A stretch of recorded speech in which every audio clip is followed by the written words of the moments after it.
మీ PPP విధానానికి medical కాలేజీలకి response రావట్లేదు, 2 సార్లు టెండర్లు పిలిచినా ఎక్కడా రాలేదు, ఒక కాలేజీకి అది కూడా ఒక సింగిల్ టెండర్ పడింది అని రాశారు. ఎందుకో తెలుసా? ఏమన్నా అంటే జగన్ గారు పెట్టుబడిదారులకి వార్నింగ్ ఇస్తున్నారు, అందుకు రావట్లేదు అంటున్నారు. మరి జగన్ గారు వార్నింగ్కి పెట్టుబడిదారులు రాకపోతే మరి 20 లక్షల కోట్ల పెట్టుబడికి 18 నెలల కాలంలో మీరు ఎలా సంతకాలు చేశారు? ఇది దుర్మార్గమైన చర్య. మెడికల్ కాలేజీలు ప్రైవేటు పెట్టడం అనేది జగన్మోహన్ రెడ్డి గారు పిలుపుతో ఈ రాష్ట్రంలో అన్ని మూలల, అన్ని గ్రామాల్లో, అన్ని ప్రాంతాల్లో కూడా అలజడి వచ్చింది. అర్థం చేసుకున్నారు, ఇలాగ వదిలేస్తే ఈ రాష్ట్రాన్ని చంద్రబాబు నాయుడు ప్రైవేట్ వాళ్ళకి, కార్పొరేట్లకి అమ్మేస్తాడని అర్థం చేసుకుని రోడ్డు మీదకి వచ్చి సంతకాలు పెట్టారు. ఈ క్రమంలో ప్రజా వ్యతిరేకతని, జగన్మోహన్ రెడ్డి గారి వ్యతిరేకతని చూసి మళ్ళీ వచ్చేది జగన్ గారి ప్రభుత్వమే కాబట్టి మనం ఎందుకన్నా మంచిది రొంపులోకి మనం ఎందుకు అనుకుని వేసి ఉండరు టెండర్లు. ఒకవేళ బలవంతంగా మీరు టెండర్లు వేయించినా ఏం జరుగుతుందో వాళ్ళకి తెలుసు. అంటే వైద్య వ్యవస్థని నిలువున ముంచేయడానికి మీకేమీ సిగ్గు అనిపించట్లేదా? అసలు నిస్సిగ్గుగా చెప్తున్నారు. అదేదో పీపీపీ అంటే చాలా గొప్ప వ్యవహారం. పీపీపీ అంటే ఏంటి? ప్రభుత్వ ఆస్తుల్ని ప్రైవేట్ వాడికి దారదత్తం చేయడమే కదా. మొన్నే మా నాయకుడు జగన్ గారు చెప్పినట్టుగా భూములు ప్రభుత్వానికి, బిల్డింగులు కట్టిన డబ్బులు ప్రభుత్వానికి, ఎక్విప్మెంట్ ప్రభుత్వానికి, దానికి అనుమతులు తెచ్చింది ప్రభుత్వం, దానికి కావలసిన అన్ని సరంజామాలోని దానికి కావాల్సిన అన్ని వ్యవహారాలు చక్కబెట్టింది ప్రభుత్వం. కానీ మీరు నడపలేమని చెప్పి ప్రైవేట్గా అప్పచెప్పి మళ్ళీ 2 ఏళ్ళు జీతాలు కూడా ఇచ్చి ఇంచుమించుగా ఎక్కడా లేని ఒక కొత్త రకం స్కామ్కి తెరదీశారు. ఇది తప్పు. ప్రభుత్వ వైద్యం అనేది నిర్వీర్యం అయిపోతే ప్రజలు ఎలా బతుకుతారు? కార్పొరేట్ వైద్యం చేయించుకునే స్తోమత ఎంతమందికి ఉంది?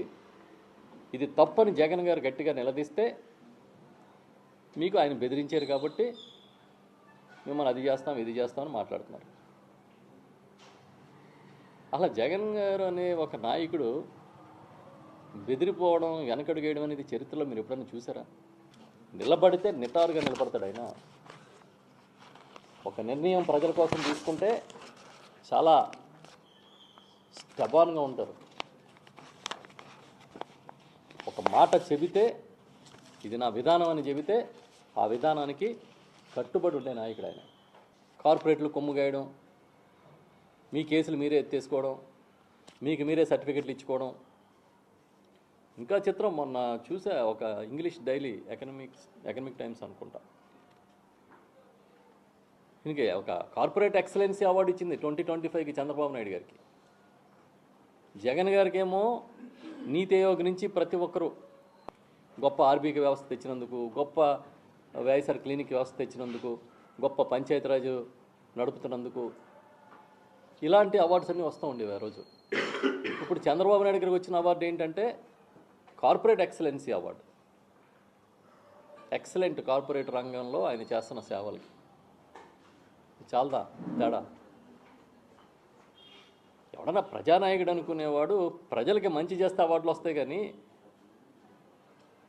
అలాగే కార్పొరేట్లకి సేవ చేస్తే కార్పొరేట్ అవార్డులు వస్తున్నాయి. మళ్ళీ దాన్ని గొప్పగా భుజగీతులు తగిలించుకుని ప్రచారం చేసుకుంటున్నారు. మీరైతే ఈ ఆంధ్రప్రదేశ్కి ఏమీ చేయలేరు, ఆవకాయ అమరావతి లాంటి ఫెస్టివల్స్ తప్ప అని ప్రజలకి అర్థమయ్యేట్టుగా చెప్పారు. ఈ ఆంధ్రప్రదేశ్ ప్రజలకి వైద్యాన్ని ఇవ్వలేరు, మంచి విద్యను ఇవ్వలేరు, మంచి రోడ్లు వేయలేరు, మంచి ప్రాజెక్టులను తీసుకురాలేరు,